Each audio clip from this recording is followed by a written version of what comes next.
Atenção! Começa agora uma teleaula de materiais do curso profissionalizante. Você vai assistir a teleaula de número 20. Bons estudos!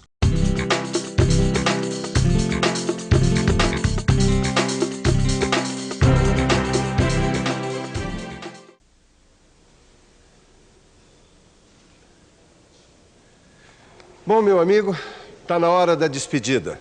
Hoje a gente vai ver a nossa última teleaula do curso sobre materiais. Agora, uma coisa eu posso garantir. A gente vai acabar o curso sobre materiais da forma certa. E você sabe qual é a forma certa de acabar um curso sobre materiais? É pelo acabamento, horas. Você vai conhecer o principal personagem quando o assunto é acabamento. Os materiais abrasivos. Vai ver quais são os principais tipos de abrasivos e algumas das suas propriedades. Se você se liga em materiais como a gente, então preste bastante atenção nessa teleaula, porque nós vamos mostrar como deixar uma peça tinindo para fazer bonito em qualquer produto, em qualquer máquina.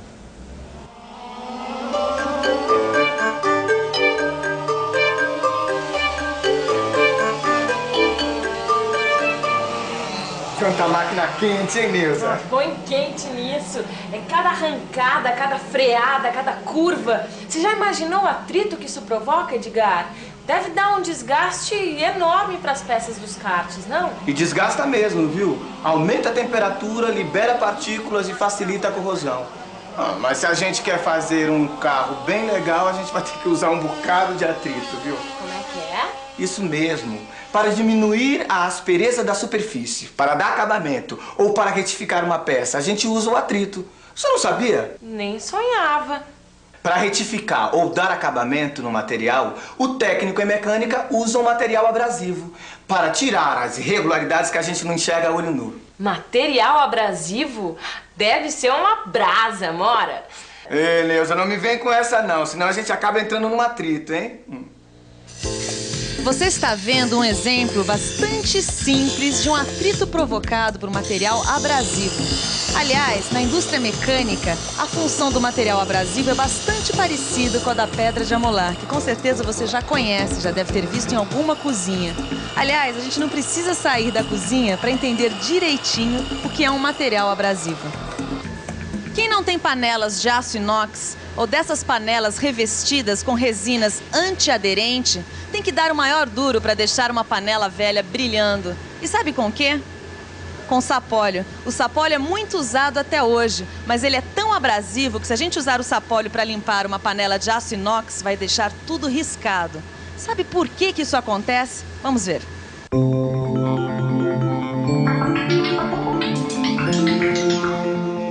O sapólio é feito de pequenos grãos de areia que, em atrito com o metal, retiram uma camada invisível de sua superfície.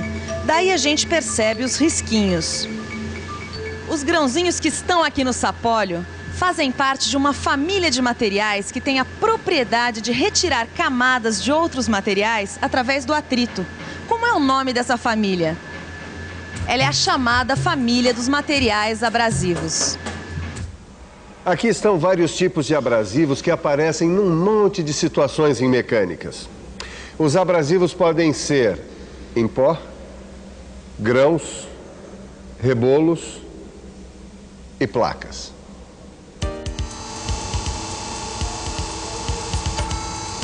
Nas operações que são feitas com ferramentas abrasivas, o atrito com a peça retira parte do material delas.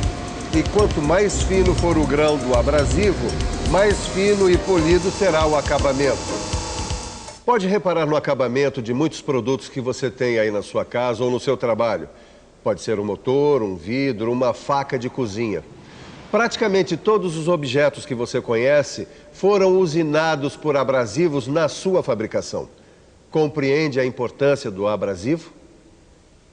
Deu pra perceber a importância do abrasivo, Edgar? Vai muito além do sapólio que a sua mãe usa na cozinha, né? Pois é, né, Neuza? Mas falando sério, eu queria saber de onde vêm esses materiais. Quero saber... Qual é a origem deles? Isso. Ah, tá aqui, eu já estudei. Olha, tem os abrasivos naturais e os abrasivos sintéticos. Entre os naturais, que são basicamente de origem cerâmica, temos o corindo e o quartzo. E tem também o diamante, que não é de origem cerâmica, né? O diamante é o mais duro dos abrasivos naturais e ele serve para devolver a capacidade de corte, ou seja, para retificar rebolos como esse daqui. Agora já existem diamantes artificiais que substituem os diamantes naturais na maioria das aplicações. Agora, o mais conhecido dos abrasivos naturais é mesmo o Corindon, que nada mais é do que óxido de alumínio a 90% de pureza. Como ele não existe em abundância na natureza, é necessário produzi-lo artificialmente. Será que agora eu posso falar dos abrasivos sintéticos? Bom, os abrasivos sintéticos também são de origem cerâmica. Entre eles, nós temos o eletrocorindon, que tem até 95% de óxido de alumínio. Temos também o carboneto de silício, que é mais conhecido como carborundum, uma combinação de silício e carbono. E temos ainda o carbeto de boro, com até 95% de carbeto de boro cristalino.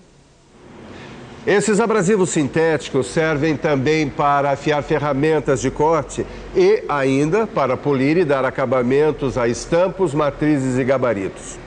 Todos eles são processados a quente e depois que saem do forno, em pedaços, são moídos em grãos com cantos agudos. Com esses cantos agudos é que o material abrasivo corta, aparando a superfície dos outros materiais.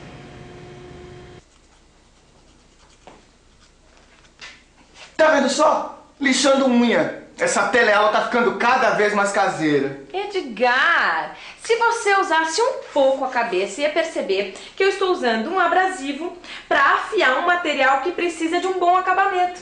As minhas unhas. Ih, agora ela me pegou. O tamanho do grão é que determina a capacidade do corte do abrasivo. Ó, o lado mais grosso desbasta a unha mais rapidamente, enquanto o lado mais fino dá um acabamento melhor, deixando a unha mais lisinha. É, pessoal, agora eu tenho que reconhecer que na nossa vida doméstica, no recesso dos nossos lares, a gente aprende muito mais sobre materiais do que eu jamais imaginei. Edgar, que unhas horríveis. Ah, não. Você não imagina a variedade de formatos de ferramentas abrasivas que a gente pode encontrar. Conforme o tipo da cola, ou seja, o tipo de aglomerante usado para grudar os grãos abrasivos, e conforme o formato da ferramenta, a gente pode encontrar um tipo de ferramenta abrasiva diferente. Olha só esta aqui, por exemplo. Por favor, como é que ela chama e para que ela serve? Chama-se rebolo. Serve para retificação cilíndrica em superfície plana, eliminação de rebarbas e afiação de ferramentas. E as lixas usadas na indústria também são abrasivos? Sim, são ligadas por cola ou resina, aplicadas a um suporte. Nesse caso, o papel. Essa lixa com tela tem um abrasivo que chama-se óxido de alumínio, que é muito usado para se trabalhar em metal. E quais são os principais usos dos abrasivos na mecânica? Para cortar, retificar, rebarbar ou afiar, em diversas operações de usinagem. Tudo bem, você viu aí as tarefas que a gente pode fazer com um abrasivo. Mas acontece que, como todo material, o abrasivo precisa ter algumas características, algumas propriedades para que ele dê conta do recado. Você sabe quais são? Dureza. Dureza. O que é dureza, Neuza? Não é nada não, é que eu tava lendo aqui sobre as propriedades dos materiais abrasivos e justamente a primeira dessas propriedades é a dureza. É, tem lógica. É, pela dureza que o abrasivo penetra e arranca as partículas do material a ser trabalhado. Quanto maior a diferença entre o abrasivo e o material, maior a eficiência do abrasivo. Agora, ele também pode se desgastar, né? Como assim? Não, como uma faca, uma tesoura, o abrasivo também perde o corte. Sabe por quê? Porque com atrito, os cantos desses grãos abrasivos ficam arredondados e eles perdem o poder do corte. Por isso, esses grãos precisam ter uma propriedade chamada de tenacidade. Isso mesmo. Eles precisam resistir à fratura. Agora só tem uma coisa que tá me encucando ainda, Edgar. Como é mesmo que esses grãos ficam grudados uns nos outros, hein? Uma coisa importante é justamente o aglomerante que mantém os grãos abrasivos juntos um do outro. É ele quem determina a dureza do rebolo. Para usinar um material macio, a gente deve usar um rebolo duro. E para usinar um material duro, a gente deve usar um rebolo brando, mais macio, porque os grãos desgastados se desprendem facilmente do aglomerante, deixando a descoberto novos grãos com arestas prontas para cortar. Se você der uma boa olhada no seu livro, vai encontrar uma tabela muito interessante com o resumo das características de cada abrasivo.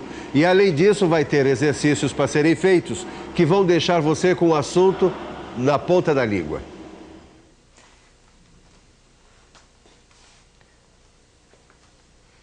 O que foi, Neuza? Ah, eu tava com uma coisa pra dizer na ponta da língua, só que agora eu esqueci. Não, se você, assim como a Neuza, não consegue lembrar coisa alguma sobre as nossas teleaulas, faça como eu. Assista sempre à revisão. E atenção, se liga aí que é hora da revisão. Na teleaula de hoje, você conheceu um personagem fundamental quando o assunto é acabamento: os materiais abrasivos. Viu os principais tipos de abrasivos e aprendeu algumas